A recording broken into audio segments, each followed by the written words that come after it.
Hi YouTubers, it's your friendly neighborhood reviewer, Evelyn. As promised, we're going to be reviewing another video. Well, another film. Ain't gonna be Korean, unfortunately. It's gonna be a Hollywood movie, as promised. Venom 2, Let There Be Carnage. Saw it on Saturday in the cinema. So I'm going to give my review of the movie and where it stands within the Sony Marvel kind of connection universe. First of all, like many other people, I saw Spider-Man 3 many years ago with Tobey Maguire and the first incarnation of Venom, the symbiote. Spider-Man 3 gave a more accurate comic book origin between how the symbiote came first on Spider-Man and then that famous Tower Bell scene where Spider-Man, Peter Parker tries to break away from the symbiote as he found out it was, his evil dark desires was like coming out. And then we got that infamous evil Peter Parker scene, emo Peter Parker scene, like at the time was cringeworthy as a 13-year-old watching the movie and still cringeworthy when you're seeing the movie. Okay, so let's get back to Venom. Well, Tom Hardy, came into the Marvel/Sony universe as Eddie Brock when it first came out in 2018 Venom. What can we say about Eddie Brock? Tom Hardy made Eddie, they kind of portrayed Eddie Brock as, a bit of a con man, a bit of a bum, and still accurate, he's a reporter, and still down his luck. So at the end of Venom 1, there was a lot of explosions, killing off the other symbiotes, and then Venom 2 kind of plunges directly into the main focus of the serial killer, Cletus Cassidy, in which, as in the comic books, he gets the red symbiote, Carnage.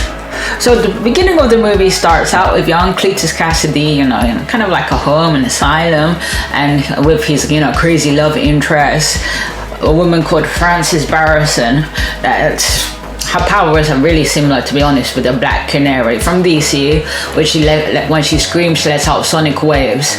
So at the beginning, kind of shows like a Bonnie and Clyde, the both of them. They get separated, and the girl played by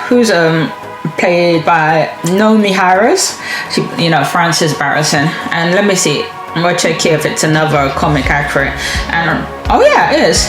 That she is like that. Her comic book name, Shriek, is actually in the comic books. That's unfortunate. Like, I love reading comic books, but like a lot of people, you don't read, the more older versions. So we get that. We get the setup of the premise of, Cletus Cassidy's mission. And let me say about Cletus Cassidy, who, the actor who plays him, Woody Harrelson. Great actor.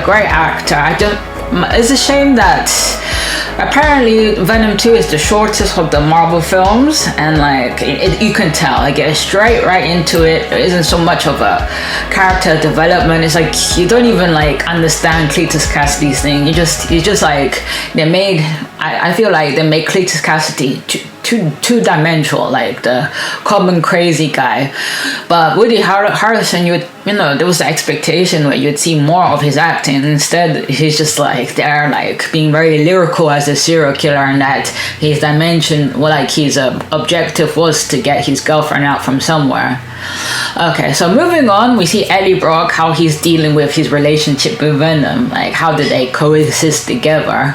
Which is how I can compare it. It's like watching Lethal Weapon, the buddy, the partner cop thing going on, where they kind of like each other but dislike each other at the same time. They kind of feel like they've been forced to be together.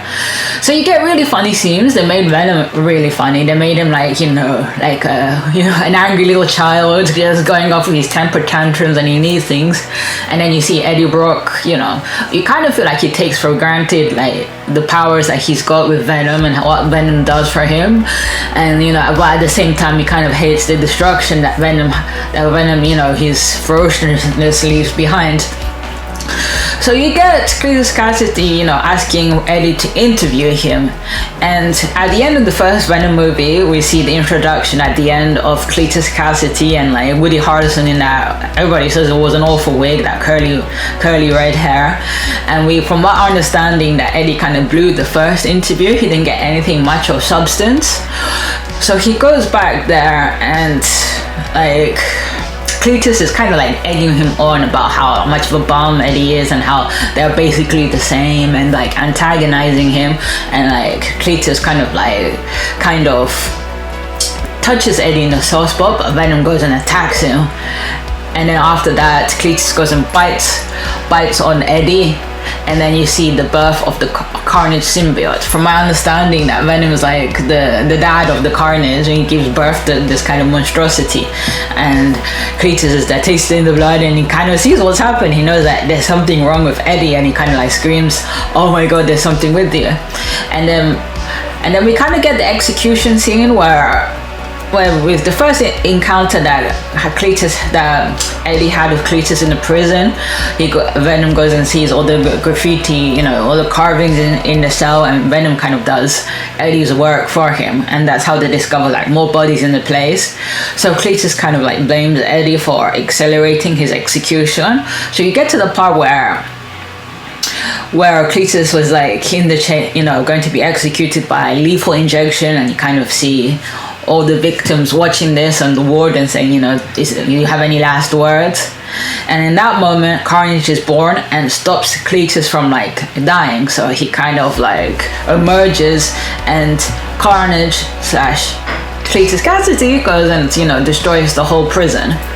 There's also the other question of another character in this, the other character of the actor Stephen Graham, like an English actor, quite good. He plays Patrick Mulligan, who was like the young police officer at the beginning of the movie, has the encounter with Frances Barrison, aka Shriek. He's the one that shoots her in the eye when she tries to escape with her sonic waves. So he's in the movie as the police guy trying to figure out what's going on and stuff.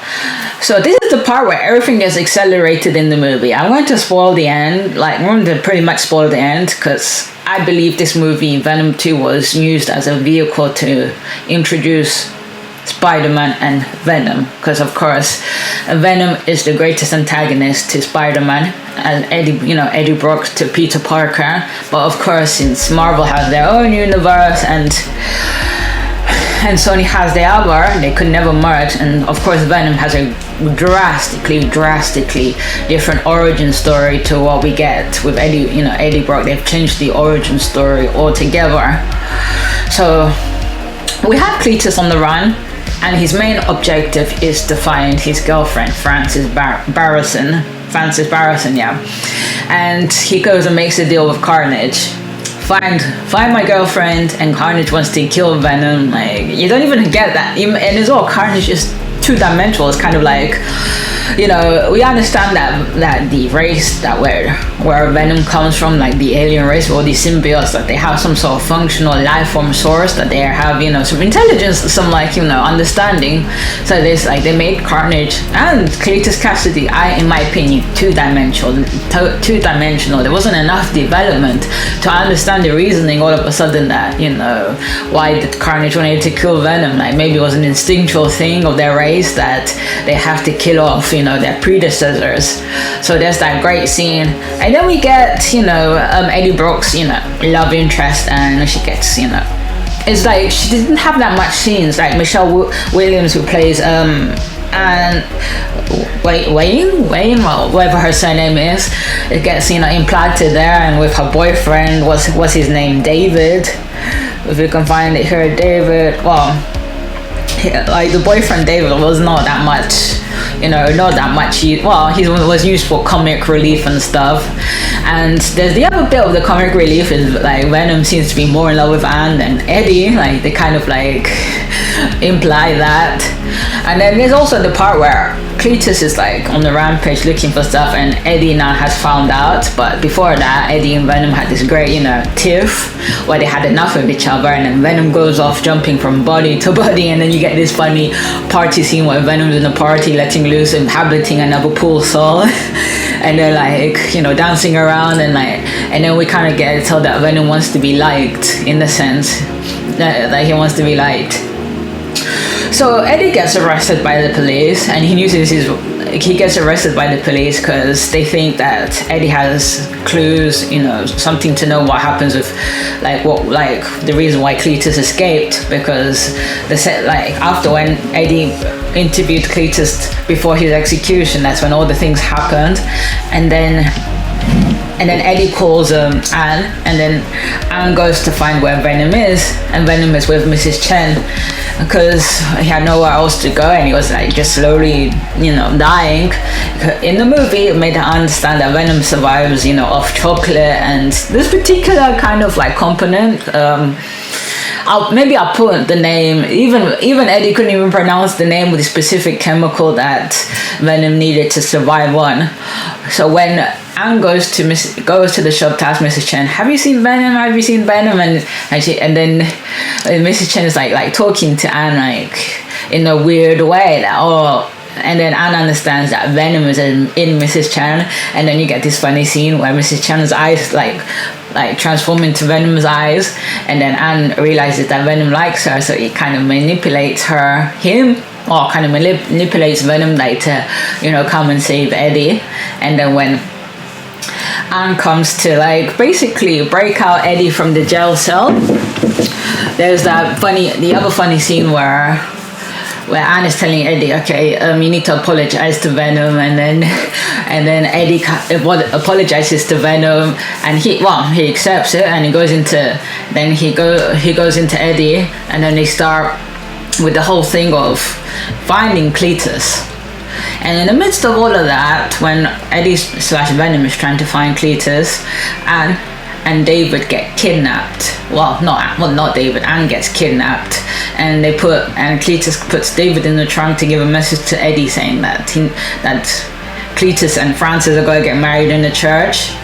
And we get the end fight scene. As you can clearly see, that I'm summarizing the movie in toast, because we have the beginning, the interview scene, then we have the relationship shown between Venom and Eddie, and then we get the escape, and then we get a scene that Venom can't live without Eddie, and Eddie can't live without Venom because they're already you know a match. So they go back together, and then Anne gets kidnapped. The typical the girl, the typical oh my god stuff. And then let's see. Eddie goes to the church to save Anne, and then you get that infamous, the bit where everybody has to laugh at when Venom sees who he's dealing with, a red one, and he goes back into Eddie saying, "Oh no, let's go, we need to get out of here." And then Eddie's like, "Well, we're already here, you have to help me and stuff." And then he goes and tells Venom, "Okay, I'll let you eat anybody that you want to eat." And then we get the epic fight scene, the fight scene where they're fighting against each other, and it's Carnage is winning.